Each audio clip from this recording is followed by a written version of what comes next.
ओम सभी को सादर नमस्ते जी। आप सभी का स्वागत है हमारे यूट्यूब चैनल वैदिक धर्म पर। और हम पढ़ रहे हैं सत्य प्रकाश का 14वां समोल्लास, जिसके अंदर विषय चल रहा है इस्लाम मत की समीक्षा और कुरान की समीक्षा।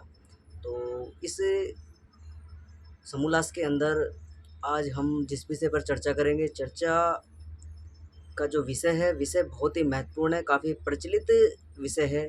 और उस विषय को जो ऋषिदंड ने उसकी समीक्षा सत्य प्रकाश के अपने ग्रंथ के अंदर की है।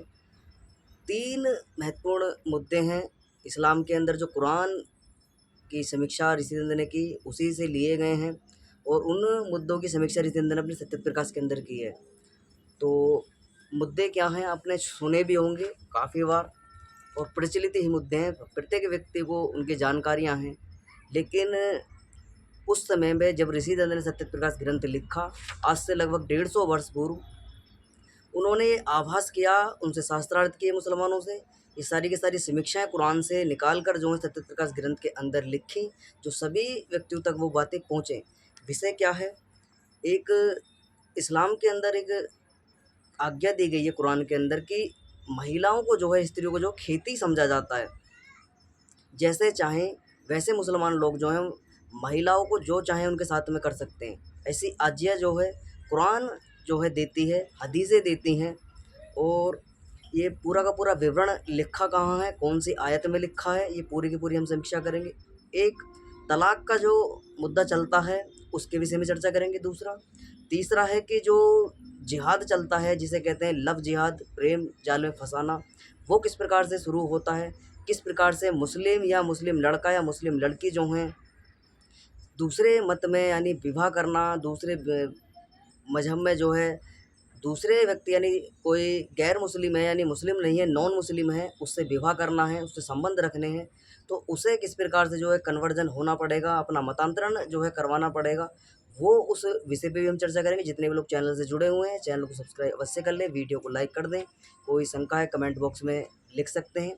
बहुत ही महत्वपूर्ण ये कक्षा है, तो ज़्यादा से ज़्यादा व्यक्तियों तक इस बात को पहुँचाएँ, क्योंकि जानकारी होनी चाहिए। ऋषिचंद्र ने ये 150 वर्ष पूर्व लिखे थे, और ऐसा पहला सन्यासी है जिसने सभी मत मतांतरों से शास्त्रार्थ किए, सभी मत मतांतरों की समीक्षा की।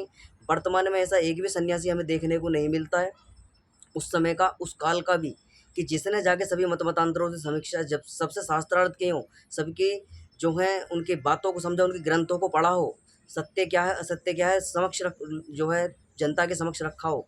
वो कोई भी ऐसा व्यक्ति अभी जो है उस समय में, ऋषि दयानंद के समय में तो कोई भी नहीं था। और उनके बाद में भी जो कार्य आगे बढ़ाया वो ऋषि दयानंद के शिष्यों ने बढ़ाया आगे। वर्तमान में भी वही कार्य को आगे बढ़ा रहे हैं। किसी ने भी इस मुद्दे पे कभी ध्यान नहीं दिया। लगभग 700-800 सालों तक जो है मुसलमानों का राज रहा। मुग़लों ने जो है अत्याचार किए, तमाम अत्याचार जो हैं भारत भूमि पर किए, महिलाओं के साथ में तार-तार जो है इज्जत बेइज्जतियों का सब उन्होंने, जो भी उन्हें करना था वो किया। मंदिरों को लूटा, संपत्तियों को लूटा, घर परिवार को लूटा, बालकों की हत्याएँ की गईं, लोगों की हत्याएँ की गई, धन हैंट लिए गए, लोगों को ले जाकर गुलाम बनाकर अरब के देशों में बेचा गया, उनकी बोलियाँ लगाई गईं। वो बहुत सारी घटनाओं पर ऋषिचंद्र ने जब प्रकाश डाला, उन्होंने पूरे के पूरे इतिहास को समझा कि भाई ये कहाँ से जो है गड़बड़ होती है, कौन सी इनकी फरमानी किताब है जो यहाँ से जो इनको आज्ञा देती है। तो ऋषिचंद्र ने सबसे पहले जाकर इनके ग्रंथों को पकड़ा, मौलवियों से शास्त्रार्थ किया, उनको परास्त किया, उनसे जो उनके ग्रंथों के अंदर गंदगियाँ भरी हुई थी उनकी समीक्षा करी कि भाई सही सत्य क्या है, इसको यहाँ लिखो। और शास्त्रार्थ में पराजित हुए, उनसे जो है मौलवियों से ही कुरान का जो है कोडिंग करवाई, हिंदी में उनसे अनुवाद करवाया भी, इसे हिंदी में लिखो, इसको बताओ, क्योंकि तुमने जो है पूरा का पूरा ये षड्यंत्र करते हो, लोगों को मंत्रांतरण करते हो, लोगों को मूर्ख तुम्हारे द्वारा बनाया जाता है। लालच देकर, भय के कारण, तलवार के जोर पर तुमने लगभग 700-800 सालों तक जो है तुमने भारत की जनता को रौंदने का कार्य किया, संपत्ति को लूटा, धरोहरों को तुमने नष्ट कर दिया, भारत भूमि की संस्कृति को तुमने रौंद दिया, इतिहास को तुमने तोड़ मरोड़ कर प्रस्तुत किया गया। अंग्रेज़ों के द्वारा भी यही हुआ भारत के साथ में। मुसलमानों ने भी कोई कसर नहीं छोड़ी। दोनों के दोनों एक ही हैं, इब्राहिमी मत ही है दोनों का, तीनों का। वैसे यहूदी भी इसके अंदर आते हैं, ईसाई और मुसलमान, ये तीनों ही एक ही वंश के हैं। तीनों के तीनों दाऊद को मानते हैं, इब्राहिम को मानते हैं, इसहाक को मानते हैं, इस्माइल को मानते हैं, इज़राइल को मानते हैं। सभी एक ही परंपरा के मानने वाले व्यक्ति हैं। तो हम अपनी कक्षा को प्रारंभ करेंगे। तो पहले हम जो विवाह करने के जो इन्हें जो एक नियम बताया गया है कुरान के अंदर गैर मुस्लिमों से, उस नियम के विषय में हम चर्चा करेंगे। वो कौन सी आयत है? तो जो अल बकरा का लेख है यानी कुरान लिखी हुई है, उस अल बकरा के अंदर सूरत नंबर 2 मंजी लेख सिपारा 2 सूरत नंबर 2 आयत नंबर 120 और 21 में पूरा का पूरा विवरण लिखा हुआ है कि गैर मुस्लिमों के साथ में कैसा हमें व्यवहार जो है करना चाहिए, कैसे उनसे रिश्ता हमें बनाना चाहिए और क्या वो प्रक्रिया है, कैसे कैसे हमें बनाना चाहिए। और वो बहुत सारी शर्तें जो हैं इस्लाम के अंदर बताई गई हैं, उस शर्तों को हम पढ़ लेते हैं क्या कैसे कैसे लिखा है। कोई भी इस्लाम का युवक हो या युवती हो, वो किस प्रकार से दूसरे मजहब के व्यक्ति से कब तक विवाह नहीं कर सकती है, जब तक वो ईमान कुरान पर न ले आए, अल्लाह पर ईमान न ले आए, पैगम्बर पर ईमान न ले आए, नमाज अदा ना कर ले, कलमा ना पढ़ ले। ये बहुत सारी बातें इसके अंदर लिखी हुई हैं, वो पढ़ के मैं सुना देता हूँ क्या क्या लिखा हुआ है इसके अंदर। और मुशारिक अल्लाह के साथ किसी और की इबादत करने वाली औरतें से उस वक्त तक शादी मत ना करो, यहाँ पर लिखा है। यानी यहाँ पर अभी युवक के लिए आदेश दिया गया है, यहाँ पर मुसलमानों के लिए आदेश दिया गया है, जो मुसलमान युवक हैं उनके लिए कहा गया है कि और मुशारिक अल्लाह के साथ किसी और की इबादत करने वाली, यानी अल्लाह के सिवा किसी और की इबादत करने वाली कोई भी स्त्री है, कोई भी महिला है, कोई भी लड़की है, कोई भी बालिका है, तब तक उससे विवाह ना करें, तब तक उससे शादी मत करो जब तक कि वो मुशरिक और औरत सिर्फ अकेले अल्लाह पर ईमान ना ले आए। तो कब तक विवाह नहीं करना है? जब तक वो मुशरिक होकर अल्लाह पर ईमान ना ले आए। यकीनन एक गुलाम औरत जो सिर्फ अल्लाह पर ईमान रखने वाली हो, तो यहाँ पर लिखा है यकीनन गुलाम औरत, यानी कि वो हमारी पूरी तरीके से गुलाम हो जाए, अल्लाह की इबादत करे, यानी कि पूरे के पूरे इस्लाम को वो फॉलो करे, तब तक हम उससे तुम जो है विवाह नहीं करो, उसे विवश करो कि हम तुझसे विवाह जब भी करेंगे जब तो हमारे मत में दीक्षित हो जाएगी, इस्लाम को स्वीकार कर लेगी, इस्लाम कबूल कर लेगी, तब जाकर हम तुझसे विवाह जो है करेंगे, अन्यथा तब तक जो है हम तुझसे विवाह नहीं करेंगे। और आगे लिखा है अल्लाह के साथ किसी और की इबादत करने वाली औरत से बहुत बेहतर, चाहे वो मुशरिक औरत तुम्हें बहुत पसंद हो। यहाँ पर लिखा है चाहे वो अल्लाह का इबादत ना करने वाली है, अगर वो कितनी भी खूबसूरत हो, जब वो अगर अल्लाह की इबादत नहीं करती है, तो तुम्हें चाहे कितनी भी पसंद हो, पूरा पढ़ के सुना देता हूँ, पसंद हो, और मुशरिकीन अल्लाह के साथ किसी और की भी इबादत करने वाले मर्द से भी। अब यहाँ पर मर्दों के लिए आज्ञा दी गई है, यानी लड़कियों के, मर्द से भी अपनी ईमानी वाली औरतों का निकाह मत करो, यानी अपनी औरतों का भी उस मजहब यानी गैर मुस्लिम से। अब मुसलमानों को आदेश दिया जा रहा है कि जो मुस्लिम लड़कियां हैं उन गैर मजहब के व्यक्तियों से, यानी जो मुसलमान नहीं है, उनसे विवाह मत ना करो। कब तक नहीं करो? जब तक वो कुरान पर ईमान न ले आए, अल्लाह पर ईमान न ले आए, इबादत करने ना लग जाएं, कुरान ना पढ़ने लग जाएं, कलमा ना पढ़ने लग जाएं। ये बहुत सारे क्राइटेरिया जो हैं जब तक इस्लाम के फॉलो ना करें, पैगंबर पर ईमान न ले आएँ, कुरान पर ईमान न ले आएँ, हदीसों को अपना जो है दिनचर्या में ना ले आएँ, तब तक जो है वो कोई भी लड़की जो है गैर मुस्लिम से विवाह नहीं कर सकती, संबंध नहीं रख सकती है। आगे और लिखा है अपनी ईमान वाली औरतों का निकाह मत करो जब तक कि वो मुशरिक मर्द सिर्फ अकेले अल्लाह पर ईमान न लाए। यकीनन एक गुलाम मर्द जो सिर्फ अल्लाह पर ईमान रखे, यहाँ पर स्पष्ट कहा गया है कि हर वो व्यक्ति जो काफिर है यानी मुसलमान मत का नहीं है, गैर मज़हब का है, उसे गुलाम बनना पड़ेगा, मज़हब का गुलाम बनना पड़ेगा, इस्लाम का गुलाम बनना पड़ेगा और अकेले अल्लाह पर जो है ईमान लाना पड़ेगा। सिर्फ अल्लाह पर ईमान रखने वाला हो। एक मुशरिक अल्लाह के साथ किसी और की भी इबादत करने वाले मर्द से, यानी कि वो मर्द जो है किसी और की इबादत करता हो, तब तक उससे विवाह मत ना करो, तब तक उससे संबंध ना रखो। ऐसे ही कोई भी औरत है, कोई भी लड़की है, तब तक वो दूसरे मजहब की किसी भी इबादत करते, किसी भगवान की, किसी भी देवी देवता की, तब तक उससे विवाह मत ना करो। उसको स्पष्ट जो है इनकार किया गया है। ये सारी की सारी तहरीर, सारी की सारी तकरीर जो है किसको दी जा रही है, सारी की सारी दलीलें किसको दी जा रही है, इस्लाम के लोगों को दी जा रही हैं। कैसा तुम्हें व्यवहार करना है, कब तक उनसे तुम्हें विवाह नहीं करना, कब तक तुम्हें उनसे संबंध नहीं बनाने। आगे और लिखा है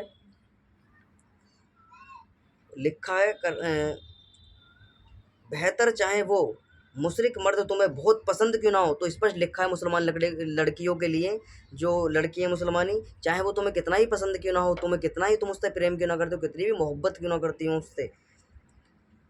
और आगे लिखा है अल्लाह पसंद हो, अल्लाह के साथ किसी और की इबादत करने वाले मर्द और औरत तुम ईमान वालों को आग की तरफ बुलाते हो, जबकि अल्लाह अपने इज्जन से तुम्हें ईमान वालों को जन्नत और मगफ़िरत गुनाहों की माफ़ी की तरफ बुलाते हैं। अल्लाह अपनी आयत लोगों के लिए वाज़ेह साफ-साफ कर देते हैं ताकि वो सब लोग नसीहत याद दहानी हासिल करें।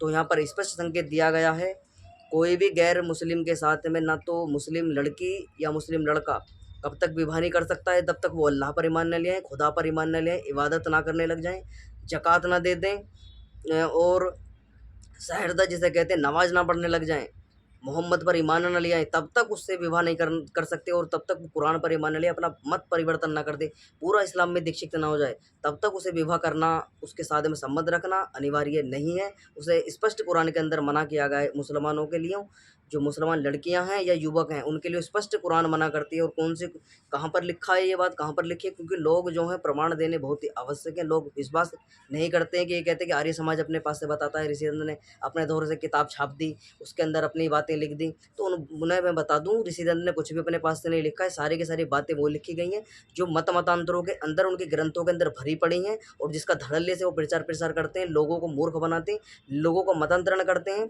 और लालच देकर जो है लड़कियों को लव जिहाद का शिकार बनाया जाता है। हिंदुओं की लड़कियों पर इतनी पर्दा पड़ चुका है, उनकी बुद्धि इतनी भ्रष्ट हो चुकी है कि वो प्यार के सिवा कुछ भी उनको दिखाई नहीं देता है। वो माँ बाप को त्याग देती हैं, भाई बहन को त्याग देती हैं, धर्म का तो कोई लेना ही देना नहीं है।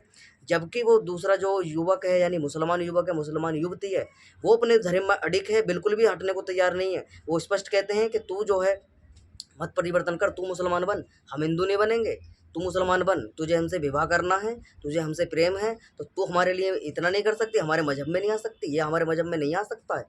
तब तक उसे अपने मजहब में नहीं जाओगे, जब तक तुम उनके, तब तक तुम उनके लिए काफिर हो, तब तक तुम उनके इबादत करने योग्य नहीं हो, उनसे संबंध रखने योग्य नहीं हो, तब तक उनके कुरान पर ईमान नहीं लियाओगे, उनके अल्लाह पर ईमान नहीं लियाओगे, उनके पैगंबर को नहीं मानोगे, पैगंबर की बातों को नहीं मानोगे, हदीसों की बातों को नहीं मानोगे, तब तक तुम संबंध रखने योग्य नहीं हो, तब तक तुम उनके लिए वाजुबुल कत्ल ही हो, तब तुम उनके लिए काफिर ही हो, तुम्हारा कोई संबंध नहीं है, तुम्हारी हत्या ही की जाएगी। स्पष्ट कुरान संकेत करता है।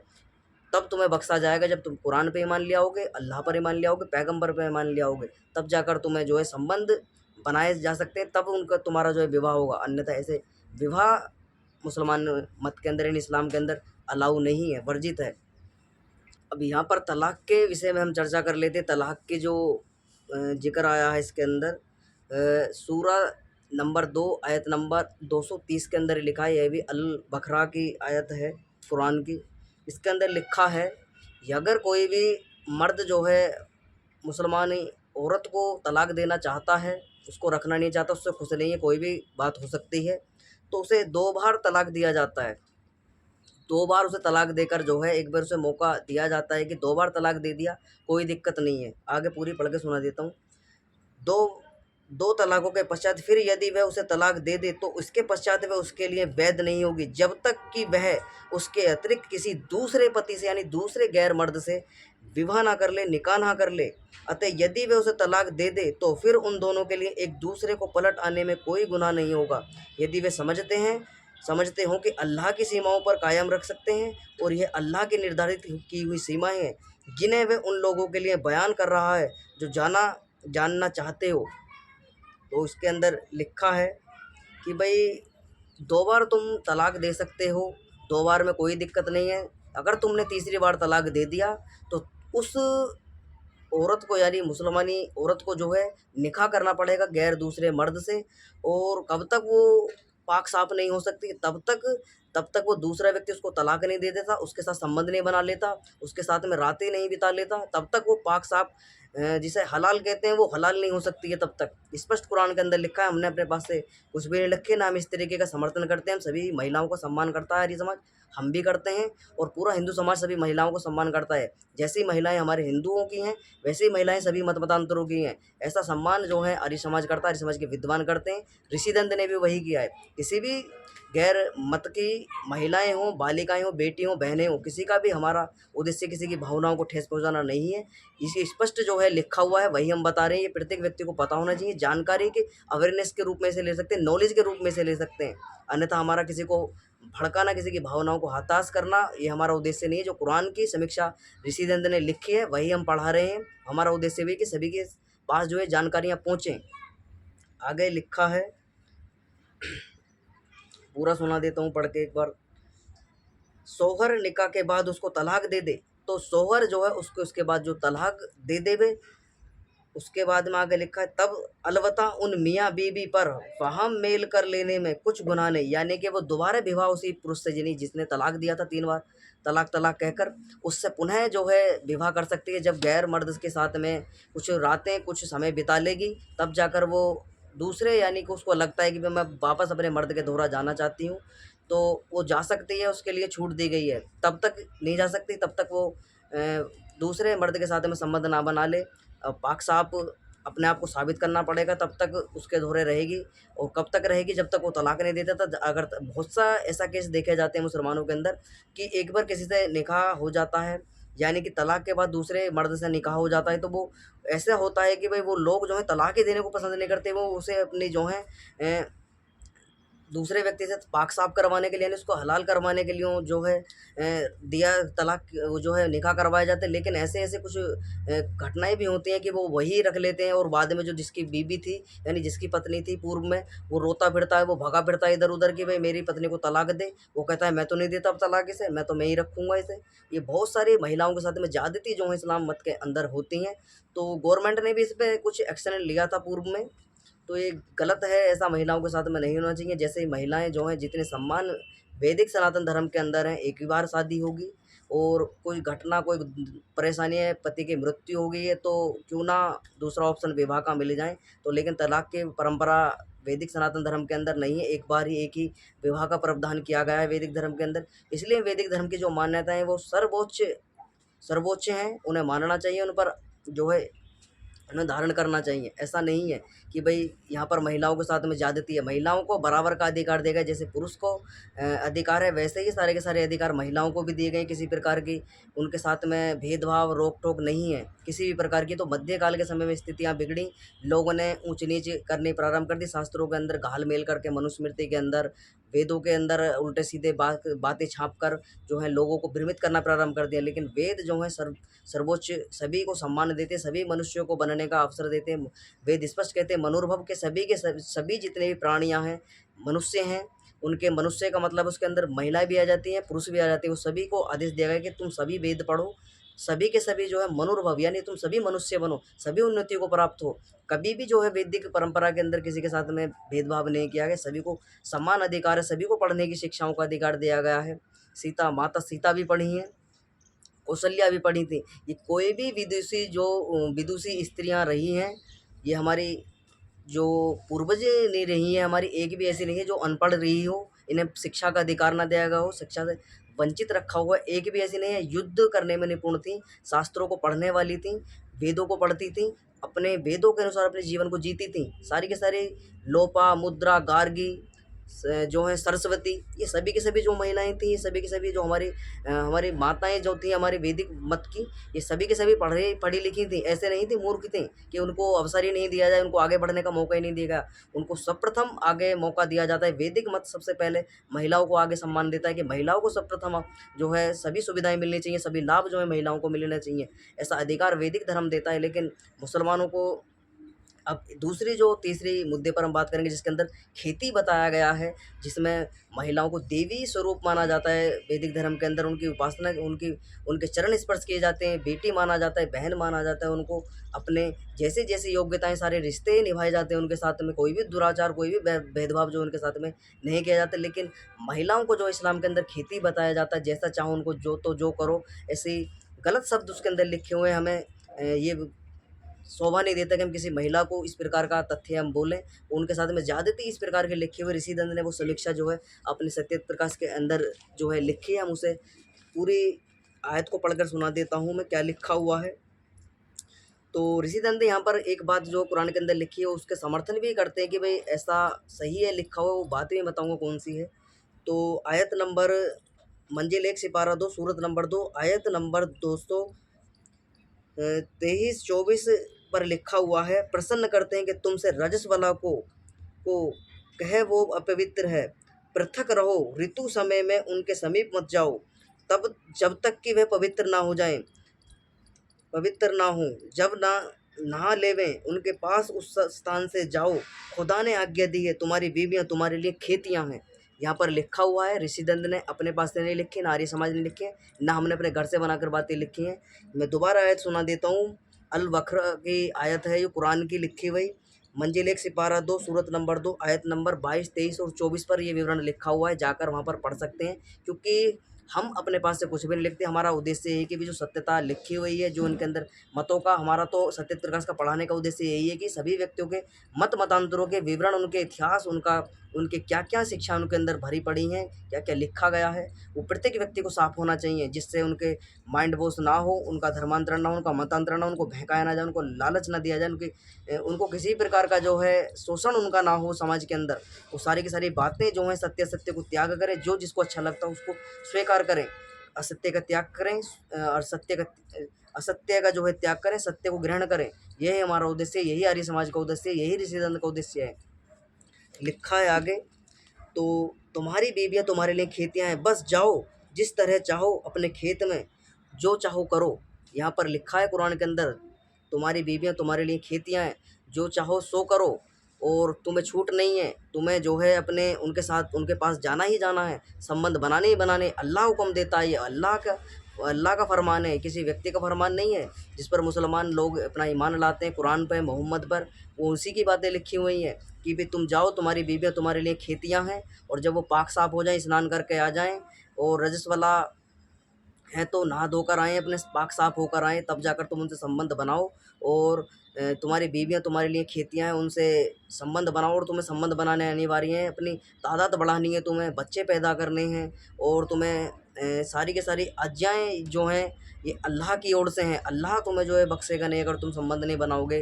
अपने जो है अल्लाह पर ईमान लाने वाले व्यक्तियों के अगर तुम जो है फ़ौज नहीं बढ़ाओगे, उसकी इबादत करने वाले लोगों की जनसंख्या नहीं बढ़ाओगे, तो अल्लाह तुम्हें माफ़ नहीं करेगा। तुम्हें जाना है, बच्चे पैदा करने हैं, अनाधुंध भोग विलास तुम्हें करना है, ऐसा अल्लाह कुरान का फरमान देता है।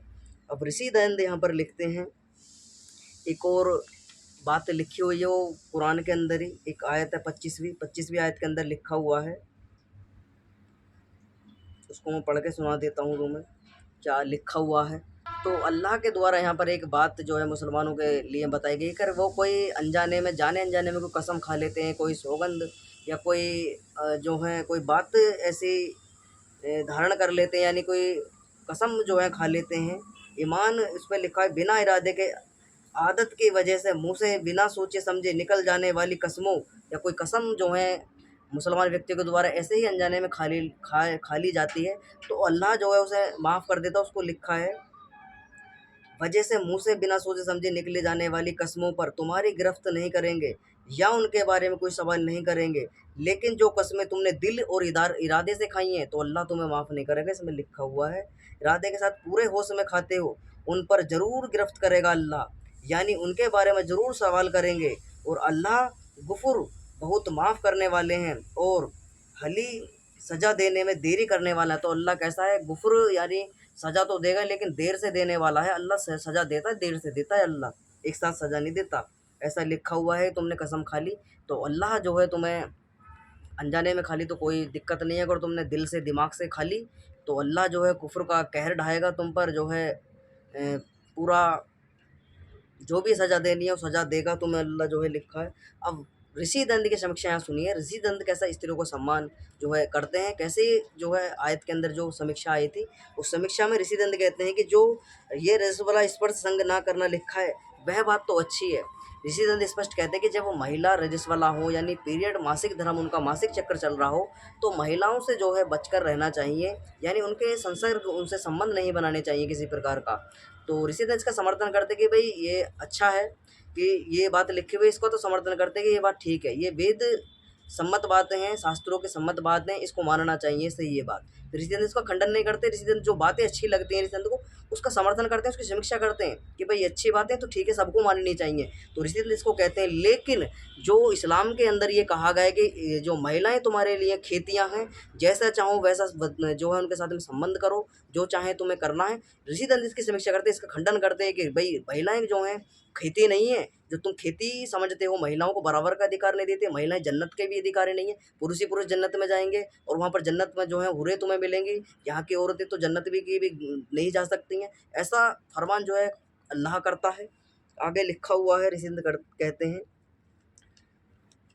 जो ये रजस्वला का संसर स्पर्श संग ना करना लिखा है वह अच्छी है बात है, परंतु जो स्त्रियों को खेती के तुल्य लिखा है, जैसे जिस तरह से चाहो जाओ मनुष्यों के विषय, वासनाओं को भड़काओ, भोगो, बच्चे पैदा करो, अनधुंध भोग विलास करो, जो खुदा बेकार शपथ देता है। ऋषिदंत कहते हैं ऐसा खुदा पक्षपाती है जो ऐसी शपथ देता है कि भोग विलास करो, औरतों के पास में जाओ, समागम आदि करो, जैसा करना है वैसा करो, जिस तरीके से जो भी तुम्हें गलत सही जो भी करना है, महिलाओं के साथ में दुराचार व्यभिचार, इस्लाम के कुरान के अंदर इस्लाम का अल्लाह कहता है, ये हम नहीं कहते। ये आयत नंबर जो है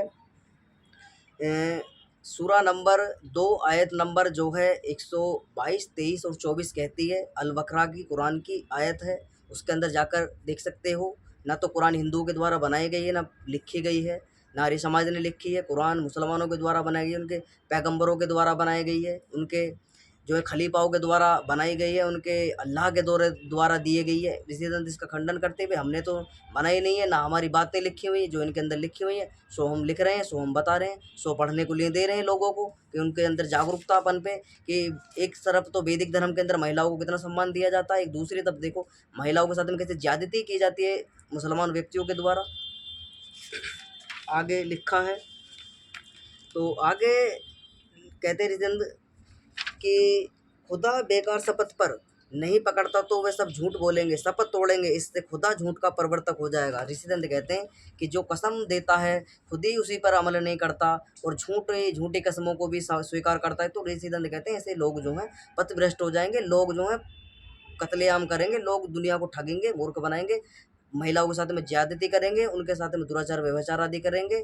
इसलिए जो है अल्लाह इसी परमिशन ना दे, ऐसा अल्लाह की बातें नहीं है, तो रिसेंस का खंडन करते हैं। ये पूरा का पूरा विषय आज हमने समझा। जितने भी लोग चैनल से जुड़े हुए हैं चैनल को सब्सक्राइब अवश्य कर लें, वीडियो को लाइक कर दें, कोई शंका है कमेंट बॉक्स में लिख सकते हैं, वीडियो को शेयर अवश्य कर दें, ज़्यादा से ज़्यादा लोगों तक इस कक्षा को पहुँचाएँ, क्योंकि ये सत्य प्रकाश के अंदर 14वां समोल्लास चल रहा है, इसमें कुरान और इस्लाम की समीक्षा की गई है, प्रत्येक व्यक्ति को इसकी जानकारी होनी चाहिए। तो आज की कक्षा को यहीं विराम करेंगे। सभी को सादर नमस्ते जी।